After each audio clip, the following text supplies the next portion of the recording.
being introverted or somewhat quiet, is Mhm. that looked at as a negative thing from, people of your caliber or senior leadership at that level? In my opinion, absolutely not, because introverts are needed in the room. If you have a bunch of extroverts, everybody's talking, and I need, especially me, I need an introvert in the room because I know it's the way you process information, right? So you're thinking it through. And when you do come out of with a response, I know it's going to be a thoughtful, balanced response. So let's role play this. All right. So Aisha, so you mentioned that I'm an introvert. And so, and you know that I do good quality work. Yeah. So in order for me to move or to into a leadership role, why is the introvert piece so critical, or what do you suggest that is different? So, what are you suggesting that I change in order for me to be successful in this new role? That's a critical question you want to ask because your manager could be like, well, in order to survive in this environment, you got to be out there, extroverted.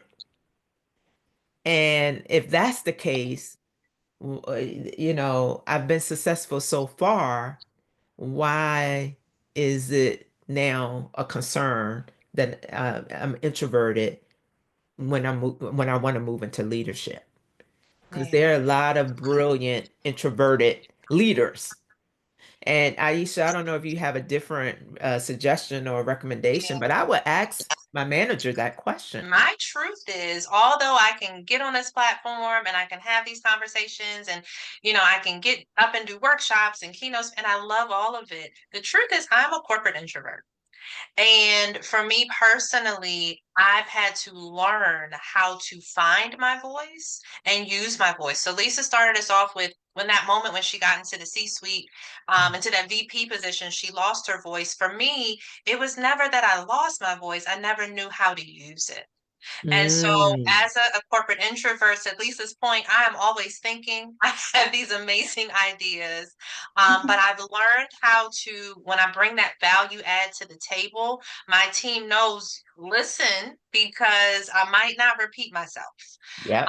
And so, what I would say to you is, I think having that conversation with your manager is important and asking them, so tell me more. Tell me more what it is that you are looking for me to do, or how are you looking for me to show up differently. And it's not necessarily about changing who you are, but it's knowing how to flex in that moment to show up Mhm. how you need to be heard, and then still go about getting the job done. So for me, I was that person where I was like, let me just do the work, and I will show you that I know how to do it.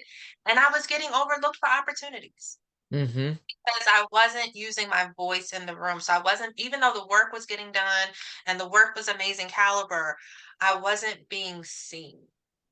And so I think, yeah, I think the book is called Quiet. Like I said, I will email it to you if it's not right, but I'll still email you anyways, the title and the author, because there are a lot of us corporate introverts in the work environment, and we navigate leadership roles very differently. But for me personally, I had to learn how to use my voice. And look, I love to have introverts because when I know when are speaking, you have thought it through. Mhm. I have extroverts on my team, and it's just like whoo, whoo, whoo, whoo, whoo, whoo. And but as a leader, I know I have introverts on my team, so I have to create the space for them because otherwise the extroverts ain't gonna let them get a word in edgewise.